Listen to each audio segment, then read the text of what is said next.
అసలు నేను కూడా ఆలోచించలే, నాకు టికెట్ రాదు, నేను ఇంత మదన పడతా, ఇంత ఆగమైపోతా, నన్ను ఇంత ఆగం చేయాలనుకుంటున్నాను నేను కూడా ఊహించలే. ఎంత భయంకరమైన పరిస్థితి అంటే నాది, ఫస్ట్ లిస్ట్లో ఆర్ఎస్ ప్రవీణ్ కుమార్ సార్ తర్వాత నా పేరు ఉండాలి. ఎందుకంటే నేను బీసీలకు రిప్రజెంటేషన్, ఒక ప్రశ్నించే గొంతుకు ఉన్నా, ఉద్యమకారుడు ఉన్నా, ఒక డాక్టర్ మళ్ళీ బీసీల మీద పిహెచ్డి చేసింది నేను అంటే నేనేదో గొప్ప వ్యక్తిని చెప్పుకోవటం కాదు, నాకున్న క్వాలిఫికేషన్స్ చెప్తున్నా, నాకున్న ప్రొఫైల్ చెప్తున్నా. నేను బీసీల మీద empowerment of backward classes A study of post 73rd constitutional amendment act in Nalgonda district అని చెప్పి నేను పిహెచ్డి చేసి డాక్టరేట్ తీసుకున్నా, బీసీల మీద పరిశోధన చేసి. ఇప్పుడు ఇంకా ఇంతకన్నా నీకు నీ పార్టీలో ఎంతకన్నా క్వాలిఫైడ్ క్యాండిడేట్ ఎవరు చూపి? మీ పార్టీలో మనం సరే నేను బయటకు వచ్చాను కాబట్టి మీ అంటున్నా, కానీ గతంలో మన పార్టీలో ఎవరున్నారు చూపియండి నాకన్నా మెరుగైన క్యాండిడేటు. అంటే మీరు దేని కొలమానంగా తీసుకుంటారు? పోనీ డబ్బును కొలమానంగా తీసుకుంటురా? మీరు డబ్బును కొలమానం తీసుకొని టికెట్లు ఇస్తురా? లేదు ఆయనకున్న నేపథ్యాన్ని తీసుకొని ఇస్తున్నారా? నా ప్రొఫైల్ ఇప్పుడు మీరు చెప్తున్నట్టు డబ్బులే కొలమానం అయితే మన వెంకటేష్ చౌహాన్ గారికి ఇవ్వకపోతుండే కదా. ఎవరికి? వెంకటేష్ చౌహాన్ గారికి. వెంకటేష్ చౌహాన్కి ఇప్పుడు పోటీ ఇప్పుడు రిజర్వ్డ్ అది. ఇప్పుడు మా దాంట్లో ఉన్న దాంట్లో మనోడే పాపం అంతో ఎంతో ముందుకు వచ్చిండు. ఇప్పుడు జనరల్ సీట్ కాడ ఇప్పుడు ప్రాబ్లం అంతా కూడా జనరల్ సీట్ల కాడ కదా, రిజర్వ్డ్ సీట్ల కాడ కాదు. ఇప్పుడు నా జనరల్ సీట్ కదా నేను అడిగింది. ఇప్పుడు వెంకటేష్ చౌహాన్కి పోటీ లేదు కదా అక్కడ, ఇంకొక అభ్యర్థి పోటీ పడే అభ్యర్థి లేడు.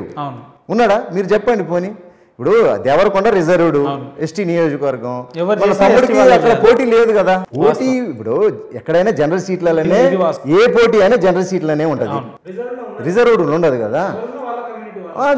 అంతే ఉంటది కదా. పోనీ మా దాంట్లో ఇంకెవరన్నా మన ఎస్టీ కోటాలు ఎవరన్నా పోటీ పడుతున్నారంటే అసలు దేవరకొండలో పోటీ చేసేయడానికి ఇక ఉన్నోళ్ళ పాపం రమేష్ నాయక్ అని ఒక తమ్ముడు ఉండే, వీళ్ళిద్దరి మధ్య కొంత పోటీ నడిచింది. అంటే వాస్తవంగా ఇద్దరి మధ్యలో పోటీ నడిచింది. అతను ఇంకోటి దీని వెనకాల ఏం జరిగి ఉంటుంది అన్న, మీరు ఇందాక చెప్తున్నట్టు వాస్తవం ఇది. ఆర్ఎస్ ప్రవీణ్ సార్ అంటే అలంపూర్ నుంచి చేస్తారు, ఆయన ఆ ప్రాంత బిడ్డ, పాలమూరు బిడ్డ కాబట్టి అక్కడ నుంచి చేస్తారు అనేది మొదటి నుంచి వినిపిస్తుంది. కానీ తీరా సినిమా కట్ చేస్తే సిరిపూర్ నుంచి పోటీ చేస్తున్నాడు అనే ఒక అనౌన్స్మెంట్ వచ్చింది. ఎందుకు వెళ్లాల్సి వచ్చింది సిరిపూర్కి కూడా వెళ్ళడానికి కారణం ప్రగతి భవన్ ఆదేశించింది, ఆర్ఎస్ ప్రవీణ్ కుమార్ ఆచరించాడు. మీరు ఎట్లయినా విమర్శిస్తున్నాం అని చెప్పి మొత్తం కేసీఆర్ గారి మీద వేస్తున్నారు. నో నేను ఉత్తగా మాట్లాడట్లేదు. నేనేం చెప్తున్నా, ప్రగతి భవన్ నుంచి ఆయనకు ఆదేశాలు వచ్చినాయి. రేపటి రోజున మనం బీఆర్ఎస్ పార్టీ అధికారంలోకి రాబోతుంది, మళ్ళీ దేశంలో కూడా మనమే ప్రధానమంత్రి అవుతున్నాం. రేపు కేటీఆర్ ఆ రకంగా అక్కడ అంత పెద్దగా ఆలోచన జరిగిందిలే. రేపు నేను దేశానికి ప్రధానమంత్రి, దేశకి నేతకి అయినప్పుడు కేటీఆర్ ముఖ్యమంత్రి అయితే చిన్న వయసు, ఆయనకు సరైన సలహాదారులు లేరు పక్కన, కొద్దిగా ఎడ్యుకేట్ మీలాంటి సివిల్ సర్వెంట్లు రాజకీయంలో ఉన్న వాళ్ళు వస్తే రేపు ఏం అవకాశం ఇచ్చుంటారు? హోమ్ మినిస్టర్, పోలీస్ డిపార్ట్మెంట్ కాబట్టి హోమ్ మినిస్టర్ లాంటి మీలాంటి కొంచెం ఉన్న ఎఫిషియన్సీ ఉన్న క్యాండిడేట్ ఉంటే మన చిన్న వయసు కొద్దిగా ఇంకా తోడుకుంటది అని చెప్పి ఇక పోటీ రేస్ పెట్టారు. కోనేరు కోనప్పకి మీ ఇద్దరు ఎవరైనా దొరుకురు. ఆయన అట్టాగో ఆంధ్ర ప్రాంతానికి చెందిన ఆయన వ్యక్తి. ఎన్నడన్నా మీతో చర్చలు పెట్టి మనం బీఆర్ఎస్ పార్టీకి ఎక్కువ యాంటీగా వెళ్ళొద్దు, లేదంటే ఫేవర్ గా చేయాలనే సందర్భాలు ఎప్పుడైనా మీతో డిస్కషన్కి వస్తుండేనా? ఇప్పుడు లోగుట్టు పెరుమాళ కెరకని ఒక సామెత ఉంటుంది. నీకు చీకటి ఒప్పందం బయటకు చెప్తావా? నువ్వు ఏదనుకున్నావు అది అమలు చేస్తావు, కానీ మాకెట్లా చెప్తావు? ఇప్పుడు నువ్వు ఒకటి అనుకొని నన్ను ఇప్పుడు కొన్ని క్వశ్చన్లు ప్రిపేర్ అయ్యొచ్చు, నాకు ముందస్తు చెప్తావా? లీక్ చేస్తావా? చేస్తే నీకు అధికంగా దానికి ఈ ఇంటర్వ్యూకే అర్థం లేదు కదా. నువ్వు ఒకటి మెంటల్గా ఒకటి ప్రిపేర్ అయ్యి వచ్చినావు, నన్ను క్రాస్ ఎగ్జామిన్ చేయాలని కూర్చోబెట్టినావు ఇప్పుడు స్టూడియోలో. నాకు ఎట్లా తెలుస్తుంది? సాంబన్న ఏదో చెప్పాలని కాకుండా నిజం చెప్పండి. మీరు స్వేరోస్ అనే సంస్థని నడిపి, లేదంటే వాస్తవంగా గురుకులాల సెక్రటరీగా ఉన్నప్పుడు ఇంతమంది పేద విద్యార్థులను మేము పైకి తీసుకొచ్చినాం, లేదంటే ఎవరెస్ట్ శిఖరాలు ఎక్కించినాం, లేదంటే ప్రయోజకుల్ని చేసినాం అని చెప్పే వ్యక్తి ఈరోజు బహుజనవాదం పేరు మీద ఇంత కుట్రపూరితమైన వ్యవహారాలు నడుపుతాడని మీలాంటి మేధావులు కావచ్చు, విజ్ఞానవంతులు కావచ్చు అనుకున్నారా? అసలు మీరు ఇంటర్వ్యూ స్టార్ట్ చేసే ముందే ఒక మాట చెప్పారు, ఒక గొప్ప మాట చెప్పారు.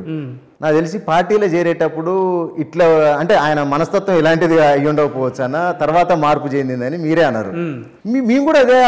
ఇప్పుడు అందరినీ విస్మయానికి గురి చేసే అంశం. నేను దాదాపుగా నాకు అన్యాయం జరిగి 3 నెలలు అవుతుంది. ఎక్కడన్నా స్టూడియోలో కానీ ఎక్కడన్నా కూర్చొని నేను విమర్శించినా ఆర్ఎస్ ప్రవీణ్ కుమార్ ఎక్కడన్నా, కానీ ఇవాళ ఎందుకు ఇంత బహిర్గతంగా విమర్శించాల్సి వస్తుంది ఇలా ఆర్ఎస్ ప్రవీణ్ కుమార్ గారిని అంటే ఓపెన్ అయిపోయింది కాబట్టి. ఆయన ఓపెన్ అయిపోయిండు. చీకటి ఒప్పందం పటాపంచలైంది కాబట్టి ఇప్పుడు బహుజనవాదం మొత్తానికి బొందబెట్టే పరిస్థితి వచ్చింది. నిన్న నవంబర్ లో జరిగిన సార్వత్రిక ఎన్నికల్లో ఏమో కేసీఆర్ ని పొట్టు తిట్టి ఇప్పుడు తీరా కట్ చేసి దొర ఏందిరో దొరగా పీకుడు ఏందిరో అంటివి, గడిని బద్దలు కొడదాం అంటివి. డిసెంబర్ లో దొంగ లెక్క పాటలు పాడిండండి ఆర్ఎస్ ప్రవీణ్ కుమార్ గారు. డయాస్ మీద పాటలు పాడి యూట్యూబ్ లో ఉంటాయి చూడండి. బండి వెనక బండి కట్టి 16 బండ్లు కట్టి బండ్లపోతో కొడకో కేసీఆర్ అని పాటలు పాడిండు. అట్లాంటి మరి వ్యక్తి ఇంత సడన్ గా కేసీఆర్ కి ఎవరు అడ్డం వస్తారో చూస్తాను చిటికలేసే కాడికి ఎట్లా వస్తావు? కేసీఆర్ ని నేను కాపలా ఉంటాను. ఇంకొకటి పెట్టినట్టున్నారు కదా, బిఎస్పీ ఆర్ఎస్పీ ఫర్ ప్రగతి భవన్ ఏదో మీరు ప్రగతి భవన్ కి వెళ్ళే ట్యాగ్ లైన్ కూడా పెట్టుకున్నాం. ప్రగతి భవన్ పైన బహుజన జెండా ఎగరేయాల్సిందే మా ట్యాగ్ లైన్. అది దేశంలో ఎగురుతుంది అన్నట్ట. ఇప్పుడు మీరు కూడా విశ్లేషకులు, సామాజికంగా మీకు కూడా ఎంతో నాలెడ్జ్ ఉంది. ఎట్లా ఎగురుతుంది అనుకుంటాను చెప్పు. ప్రగతి భవన్లో కేసీఆరే లేడు, ఫామ్ హౌస్ లో పండుకోండి. ఫామ్ హౌస్ లో ఎగురుతుంది ఆయన. ప్రగతి భవన్ ఉంటే మీరు అడిగిన దానికి కూడా ప్రగతి భవన్ మీద బహుజన జెండా ఎగురుతుంది అనుకుందాం, కానీ ఆయన ఫామ్ హౌస్ లో పండుకుంది కదా పాపం. సో ఇప్పుడు కేసీఆర్కి అసలే క్లోజ్ అయ్యే కాడికి వచ్చింది బీఆర్ఎస్. ఇవాళ మన ఆర్ఎస్ ప్రవీణ్ సార్ రూపంలో పోయి ఏం చేస్తుండు, చివరి దశలో ఊళ్ళో తులసి తీర్థం పోతారు అంటారు కదా, అట్లా నీళ్లు పోసే పరిస్థితికి దిగజారిండు సారు. దిగజారడం అని అంటే దాన్ని అట్లా ఆ కోణంలో చెప్పలేం, కానీ అంటే ఇప్పుడు అసలు వద్దని తిరస్కరించారు పార్టీని. బీఆర్ఎస్ పార్టీ మాకు వద్దో మొర్రో అని తిరస్కరించారు. మన కొన్ని టికెట్ ఇవ్వకపోవడానికి కారణం ఏందన్నా? మీ దగ్గర ఏమన్నా సారు డబ్బులు కొంత పెట్టుకోవాలని అటువంటి మాటలు ఏమైనా మాట్లాడిందా? డబ్బులు కొంత పెట్టుకోవాలంటాం కాదు, అసలు నన్ను ఆడ పోటీ చేయొద్దు అనేది ఎప్పుడు నామినేషన్ కి ముందు ఒక వారం 10 రోజుల నుంచి స్టార్ట్ చేసి. ఎట్లా సాధ్యం అన్న? మీరు ప్రతినిధే అక్కడ నుంచి కదా, దశాబ్దాల అక్కడే ఉన్నా నేను. అలాంటిది నన్ను పోటీ చేయొద్దంటే నాకేమర్థం కాదు. అదే సార్ ఇదేంది అని అంటే, లేదు నువ్వు అక్కడ పోటీ చేయడానికి లేదు, నువ్వు పోయి కేసీఆర్ కాడ పోటీ చేయమన్నాడు. అరే కేసీఆర్ మీద నేను ఎట్లా పోటీ చేస్తా? నా నియోజకవర్గం హుజూర్ నగర్. అలాంటిది నేను పోయి కేసీఆర్ కాడ అక్కడ పోటీ చేస్తే తక్కువ ఎన్ని ఓట్లు మీకు వస్తుంది? కనీసం 15-16 వేలు వచ్చాయి. 15 నుంచి 20 వేలు, 15-16 వేలు ఉంది నాకు. నా ఇంటెలిజెన్స్ నాకుంది, నాకు కూడా డిపార్ట్మెంట్ ఫ్రెండ్స్. నేను ఇప్పుడు ఇప్పటివని కాదు కదా, నేను 25 సంవత్సరాలు అవుతుంది యూనివర్సిటీ వచ్చి.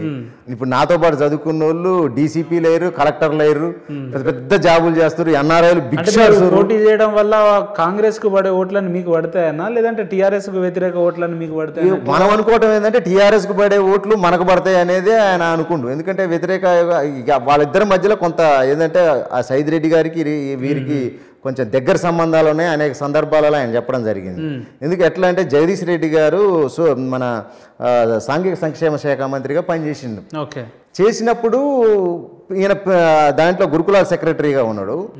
ఆ సందర్భంలో కొత్తగా యాస్పిరెంట్గా టికెట్ కోసం వచ్చేదట సైద్ రెడ్డి గారు, రికమెండేషన్ కోసం. మరి డైరెక్ట్ మంత్రి గారి టైం ఇవ్వాలి, అపాయింట్మెంట్ టైం పాస్కు చాలా సందర్భాల్లో నా కాడ వచ్చి కూర్చునేది పిల్లగాడు అది ఇదని ఆయనే చెప్పిండు సైద్ రెడ్డి గురించి. నాకు తెలిసిన పిల్లగాడు అట్లా నీ ముందు అంటే ఒకనొక సందర్భంలో ఎట్లా చెప్పిండు అని అంటే, నీ వాక్చాతుర్యం ముందు, నీ పోరాట పట్టే ముందు ఉత్తగా వెళ్ళిపోతాడు, ఆయన చాలా చిన్నోడు అన్నట్టుగా నాకు చెప్పేది. అంటే బూస్టింగ్ కోసం చెప్పిండా మరి ఎట్లనో కానీ చెప్పేది. మరీ అట్లా మరి జనాలు ఇట్లా ఊహించుకుంటారు కానీ అంటే ఏముంది ఆయన దగ్గర పైసలు ఉన్నాయి, నీ దగ్గర పైసలు లేవు, అంతే తేడా అని చెప్పిండు ఆయనే చెప్పిండు ఆయన నోటితోటి ఆయనే.